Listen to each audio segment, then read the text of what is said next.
Helen Keller was born in 1880 as a typical healthy baby girl. However, before she even turned 2 years old, Helen became severely ill with a fever. In fact, she was not even expected to live. However, Helen made it through. But when the fever left her, it took her hearing and sight along with it. Helen became deaf and blind before she could even speak. Without the sense of hearing and without the sense of sight, Helen grew up isolated in her own world, and she acted primarily based on instincts. She was known to have violent tantrums when she wanted something that she couldn't have, or to laugh hysterically and uncontrollably when she was happy. But Helen took the world by storm as she learned to thrive despite her disabilities. Some of Helen Keller's accomplishments include writing 12 books during her lifetime, becoming the first blind and deaf person to graduate from a university. She learned to read, Braille of course, but also French, German, Latin, and Greek.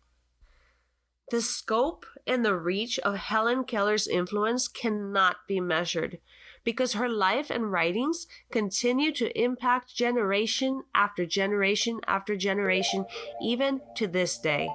And all it took was for someone to believe in her. Hey, I'm Michelle Hayes, special education teacher and parent of a child with multiple special needs. I'm here to share stories, strategies, inspiration, and hope to parents and caregivers of individuals with disabilities. Because when life requires us not to be normal, it becomes our opportunity to turn into something extraordinary. Welcome to the journey.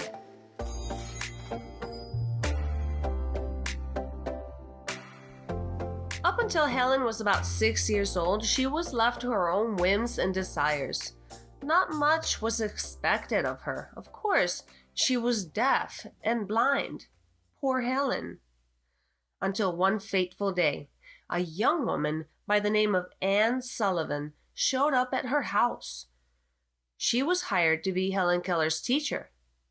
Now, Miss Sullivan observed Helen and saw Helen for who she truly was, regardless of appearances, and even major pushbacks from Helen herself. Her teacher believed in her, and that belief manifested into an expectation, which turned into a beautiful destiny. Miss Sullivan inspires me to be much more for my child.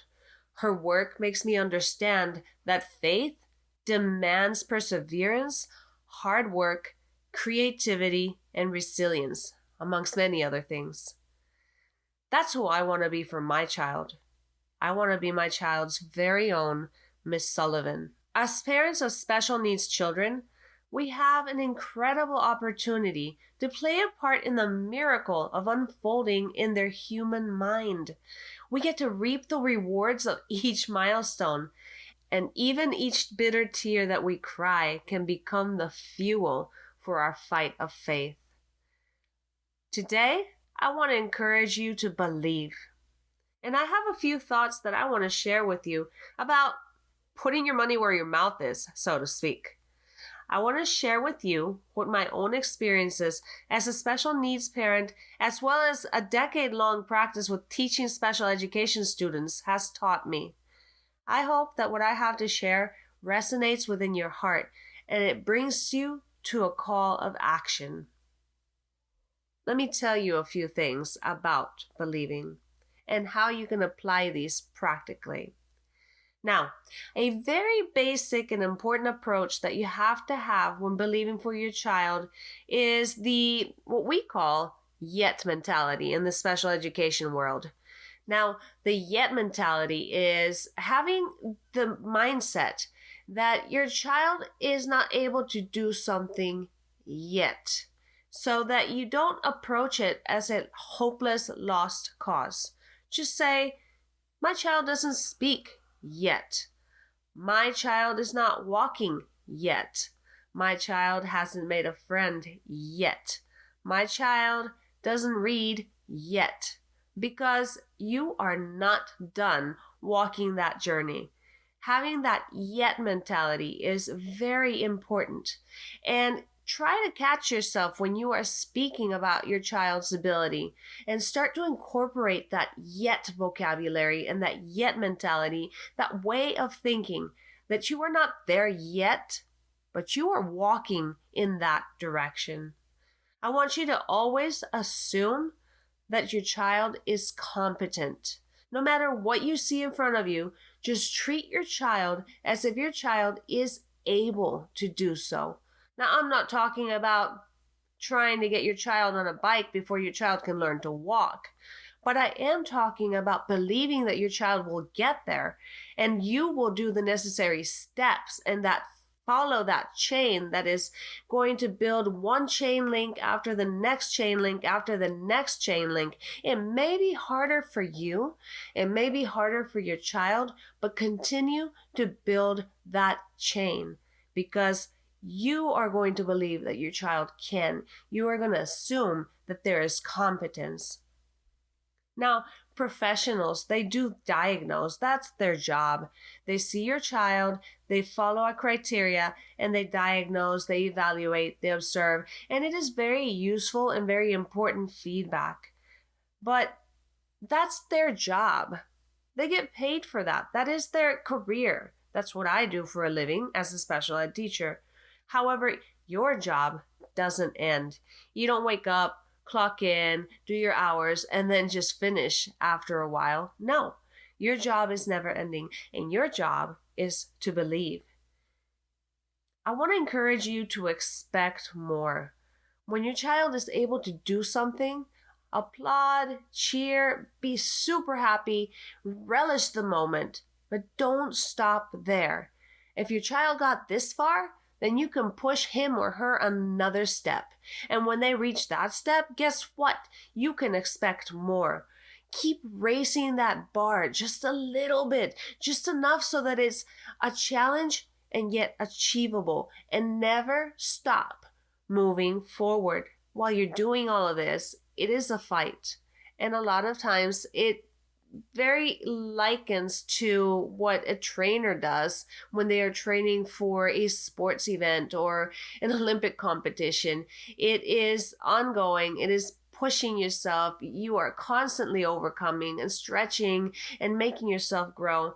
Now, some days you're going to have amazing outcomes and some days are going to suck. Just decide to be resilient. Decide that this is not going to take you down. Decide that you had a hard day. You had a bad day. So what? Do not let discouragement of one event, one day, one season tear you down and make you stop moving towards what you see, towards the vision that you have of your child. Believing and hoping may sound like a bogus, unfounded feeling, but pairing your faith and your belief with your actions can really, truly bring amazing and powerful results. So I want to give you a few ways that you can materialize all your hopes and expectations with strategies that are actually actionable, things that you can actually do. Because let's face it, following your feelings can be fickle. Feelings come and go. Man, they change if you haven't had enough sleep or if you haven't eaten. You can have wonderful feelings that everything lines up just perfectly, but you know what?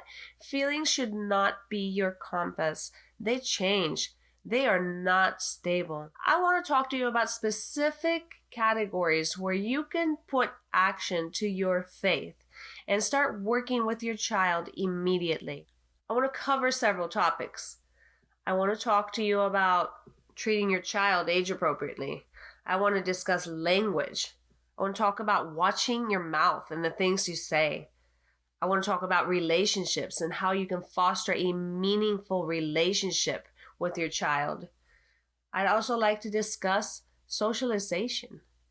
And I want to get real personal when it comes to listening to difficult diagnoses and reports. So let's get started. Treat your child age appropriately. No matter what age your child is, make sure you find appropriate activities for your child's age. My daughter is 14 years old, and she is still learning how to write. But that does not mean that I am going to give her a coloring book with a big apple and little cartoon characters to color, because that's just not age appropriate.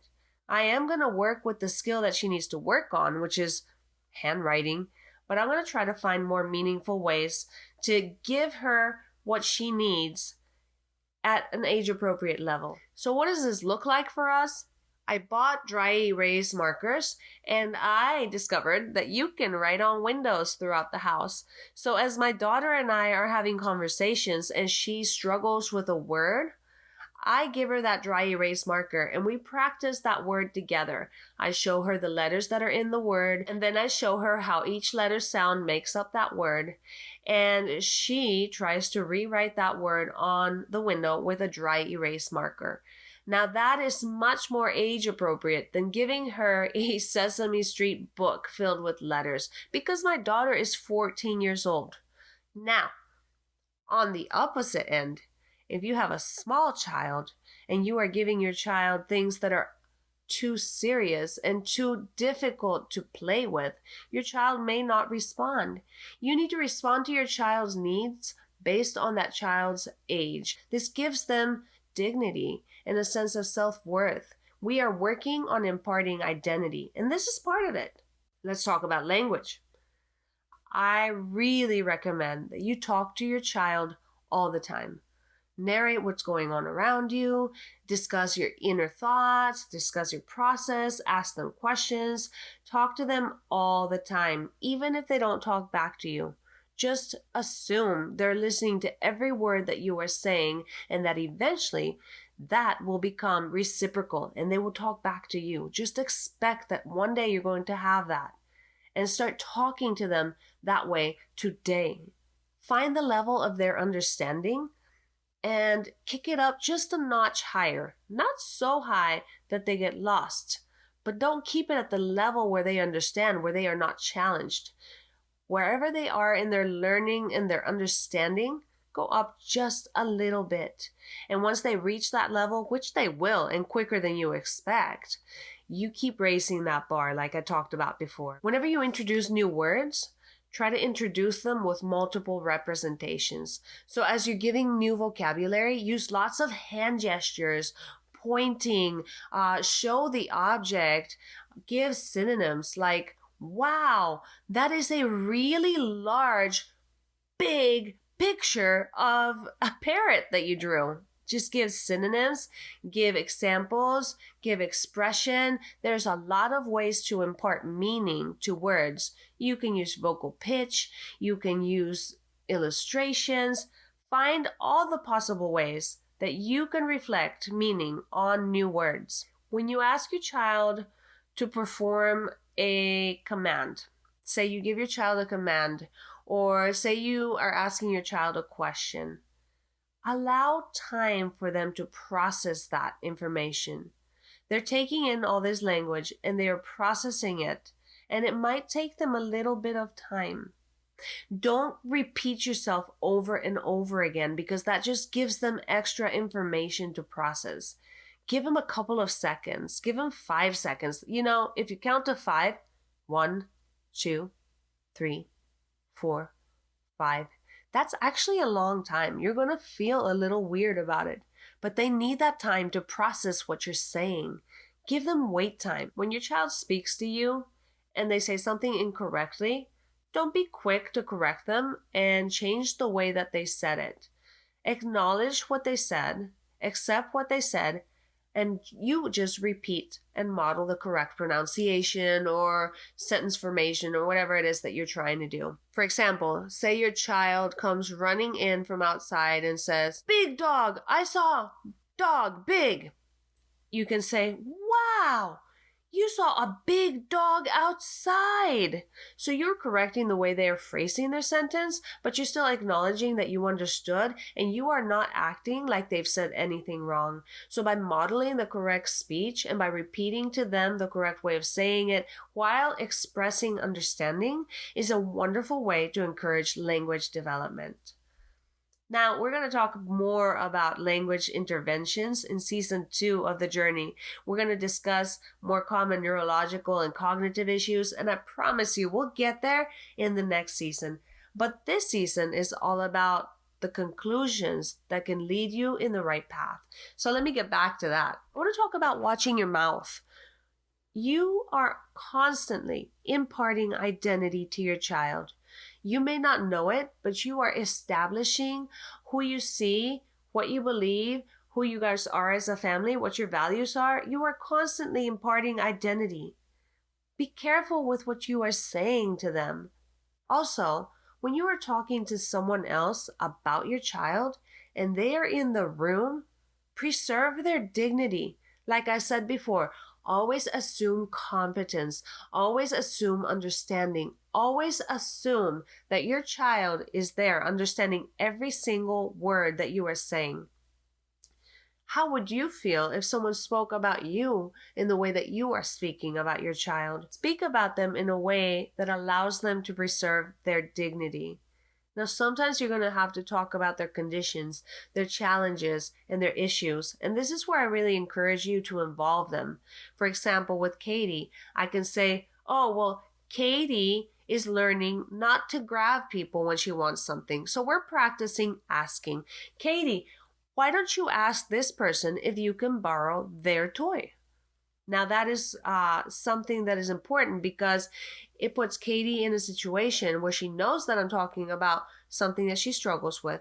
It involves her and it gives her opportunity to redeem herself and to show that she's trying and working on it. Always model correct speaking. Now I'm talking about speaking in a way that reflects values that you are proud of. Make sure that the way you speak reflects the way you want to teach your child to speak. Foster a close relationship with your child. Anne Sullivan and Helen Keller had a very close relationship, which allowed for all that learning to take place. That loving and trusting relationship that resulted from Helen Keller and her teacher Anne Sullivan became the foundation on which Helen Keller's learning was built. Had it not been for that meaningful, trusting relationship, the outcome would have been much different. I personally have seen the best results come from meaningful relationships, regular interactions, and wonderful life experiences. Like I've seen my daughter sit in a speech room and work with flashcards and really work with the correct tongue placement or bilabial movements when it comes to producing a sound. And yet I have seen the best speaking abilities emerge from play, like when we are at the trampoline jumping, when we are on the swing, or even when we're going out for a walk and just chatting away. I recommend you try to gain a deeper understanding of what your child likes or loves by just sitting and watching them with total acceptance. Don't intervene. Don't change what they're doing. Just hang out with them. Just hang out with them and watch. What are they doing? Why do they like that? What does it mean when they move this way or make that sound? Gain a deeper understanding of what your child is driven by so that you can eventually figure out a way to use that as a teaching tool when your child talks to you, whether it be verbally or non-verbally. Your child is talking to you all the time. Your child may be talking to you through a behavior, or your child may be talking to you through grabbing your hand or gesturing or vocalizing. Or your child may actually be saying words, maybe putting them together correctly or maybe not. But your child is communicating with you. So listen. And when you listen, stop and listen with interest. Participate with your child. Whatever your child is doing and engaging in, occasionally stop what you're doing and just join in. Hang out with your child. There is so much that can come out of those unplanned, unscripted moments. Some of the biggest learning experiences that I have had with my child have come from just times when I've decided to put away all my agenda and just chill and see what she's up to. Involve your child in your activities. So you're watching TV and your child is just pestering you? Make your child sit down with you. Narrate what you can from the television show, even if it's basic stuff. Or say you're doing housework together. Do what you can to involve your child in the housework. Say you're folding laundry. Well, drop a couple of towels on your child and ask them to fold it. And if not, at least just touch and hold so that they can be engaged in the same activity with you and they can feel that connection. Do you have a hobby? Bring your child in and involve your child in that hobby. Teach them how to use that tool, that brush, or that power tool that you've got going on, whatever your chore may be. Does your child want you to try something in a specific way? And you know it's not going to work, or you know it's going to be ridiculous? Try it anyway. Just try it. You know, if something fails, it is a great platform to use that as a teachable moment. Hey, that didn't work because XYZ. Or hey, this is really silly because of that. Or wasn't that funny? Whatever happens, just try your child's suggestions. It can really open up a pathway of trust and engagement and a really close relationship. Get involved with what your child is interested in. Even if it's spinning an object, sit there and watch. Try to interact with your child. Try to do what they're doing. Show interest in what they're doing. React. Be surprised. Be amazed and be genuine. Sometimes imitation skills can be hard for a lot of our children, and they may be lacking in that skill. So spark your child's attention by imitating them. Maybe they're not going to copy what you do, but hey, you can copy what they do. And guess what? Not only are you going to surprise them, you are going to spark their interest and you are going to teach them how to have an activity with joint attention. That means not just them alone in their world. Suddenly someone is joining in their world and participating in an activity that they are initiating. A lot of kids get a big kick out of watching a parent or a friend imitate what they are doing. Now let's talk about socialization for a bit. Socialization is tricky for some special needs children. You can teach your child social rules and expectations in the real world setting. Now, a lot of parents, including myself, avoid a lot of typical daily life things like going to the grocery, going to a friend's house, participating in a public event, things like that, because it's just honestly really hard to do that with your child who keeps interfering and becoming socially inappropriate. But don't let that stop you, because this is the teaching environment that your child needs the most.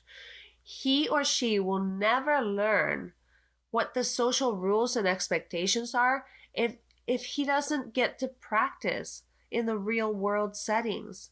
So provide your child with opportunities to interact with other people, to stand in line at the grocery store, to hand over the money to the clerk, to say thank you, to ask for an order at the restaurant, or to speak in the way that they can. There are many ways that you can get your child to participate in the social world, even if they don't have language. You can teach the listener about your child's mode of communication. And you can say, look, my child is going to point, or my child is going to grab your hand and do this, or my child is going to gaze, or my child is going to vocalize. Whatever it is your child is doing to communicate, use that. And let your child have a moment where they actually initiate an interaction with another person. And don't be a helicopter over your children's attempts. If your child is attempting something, praise your child, encourage your child. You know, you would be surprised, as I have been, to find that people are actually more accepting and forgiving than you actually expected. I want to close with a final thought. Beware of letting doctors, therapists, and teachers dictate the way that you see your situation. Nobody knows your child better than you. No one has the vision that you have for your child. You must propel your child forward. I know that learning all about your child's disabilities, deficiencies, and difficulties can be such a devastating experience. You might even be grieving and looking for someone more knowledgeable than you to validate all those hopes and dreams that you have in your heart. And in the middle of your darkest moments, you might turn to professionals, expecting and hoping to hear a word of encouragement. And maybe like me, you might find yourself hearing the total opposite of hope coming out of the mouths of those people that you respected and looked up to. For me, the fight of faith has been an individual fight. Now, the professional staff is there to assess and diagnose your child. They deal with a specific setting, a specific situation, specific kind of environment, and they have to fill out forms with the expectations that are given to them. They are performing their job. They are working hard to understand your child's needs and to give you strategies. They are working hard. The faith that you must have for the vision that is in your heart for your child, now that's your job. You have to expect that no matter what you hear, no matter what you see, expect that the best is still to come. It's on its way. Now, please don't misunderstand me. These professionals are in their field because they care. They want to help. They are passionate about working with your child. This is something that they love to do, and they want to do their very best. So don't discard what they are telling you. Don't ignore the advice that they are giving you, and don't put aside the strategies that they are handing you to work with. I want you to work with professionals to find a treatment, or maybe even a cure. I am not trying to tell you to mistrust and distance yourself from these people. They are there to help. We are there to help. But what I'm trying to let you know is that no one else is that child's parent but you. That is a unique and irreplaceable role.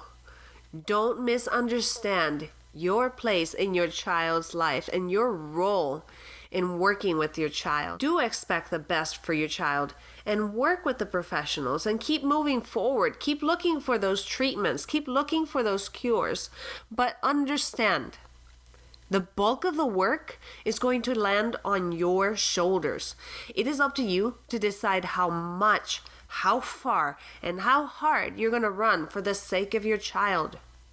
There are countless stories of diagnoses turned over by people who stood in faith and worked with their physicians. Partner up with your doctors. Partner up with your related service professionals. Partner up with the teachers. But remember, the expectation from you is that you should have hope, that you should have faith, that you should never give up for your child's sake. As a teacher, I can attest that I myself have seen cases of students that I have evaluated and I have reported on, saying that outcomes would be a certain way. And the parent faced off with me and said, no, that is not my child. And guess what? That parent proved me wrong. I'll tell you something. It was both humbling as a professional and yet inspiring as a parent. That parent believed that their child could, and then that child did. Thanks for listening.